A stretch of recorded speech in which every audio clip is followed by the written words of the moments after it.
সম্মানিত শিক্ষকবৃন্দ, আপনাদের সকলকে এখানে উপস্থিত থাকার জন্য ধন্যবাদ। আমরা সপ্তম শ্রেণীর শিক্ষার্থী।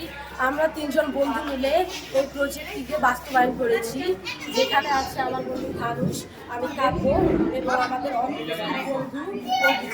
আমাদের প্রজেক্টটির নাম হচ্ছে ভবিষ্যৎ শহর রক্ষা প্রকল্প। যখন আমাদের শহরে জীবাশ্ম জ্বালানি, অনবায়নযোগ্য সম্পদ এছাড়াও কার্বন ডাই অক্সাইড বৃদ্ধি পাবে, তখন আমরা এই প্রকল্পটিকে বাস্তবায়ন করি। আমাদের এই প্রকল্পের মধ্যে আছে টারবাইন, যার বায়ুকে ব্যবহার করে আমরা বিদ্যুৎ তৈরি করতে পারব।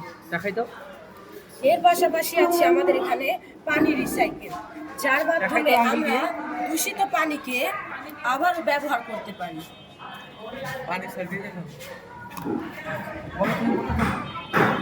এরপরে আছে আমাদের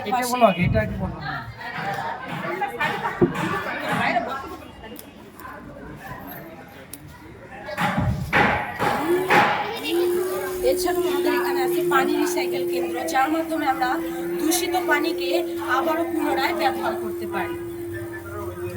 এবং এর পাশেই আছে সৌরপথ। এরপরেই আছে সৌরপথ, আপনারা দেখতে পাচ্ছেন। এই সৌরপথের মধ্যে আছে সেন্সার, যার মাধ্যমে গাড়ি যদি খুব দ্রুত চলে তাহলে এই সেন্সার সেই গাড়ির স্পিড থেকে রোধ করে দেবে। এর পাশাপাশি আছে সৌর প্যানেল, যার মাধ্যমে সূর্যের আলো ব্যবহার করে আমরা বিদ্যুৎ উৎপাদন করি। এর পাশাপাশি আছে সেন্সার লাইট, যেটি আলো থাকলে নিভে যাবে এবং অন্ধকার হলে জ্বলে উঠবে। এর পাশাপাশি আছে আবহাওয়া কেন্দ্র, যার মাধ্যমে আমরা সবসময় আবহাওয়া বার্তা পেতে থাকব। এর পাশাপাশি আছে ফিল্টারযুক্ত ইটভাটা, যেখানে ফিল্টার লাগানো আছে। ইটভাটা থেকে আগে যতটুকু বায়ু দূষণ হতো তার চেয়ে এখন কম। এর পাশাপাশি আছে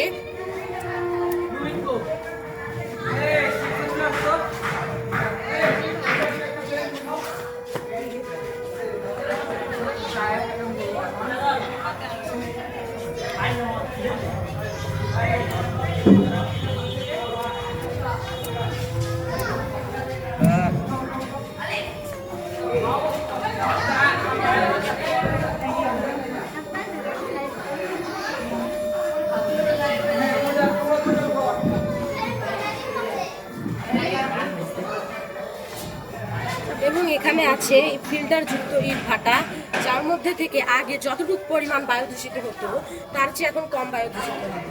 এবং এর পাশাপাশি আছে প্লাস্টিক রিসাইকেল কেন্দ্র।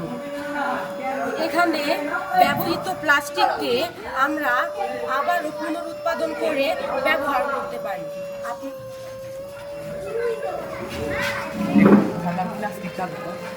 এখান দিয়ে প্লাস্টিক গিয়ে আবারও সেটি পুনর্ব্যবহারের জন্য যোগ্য হবে।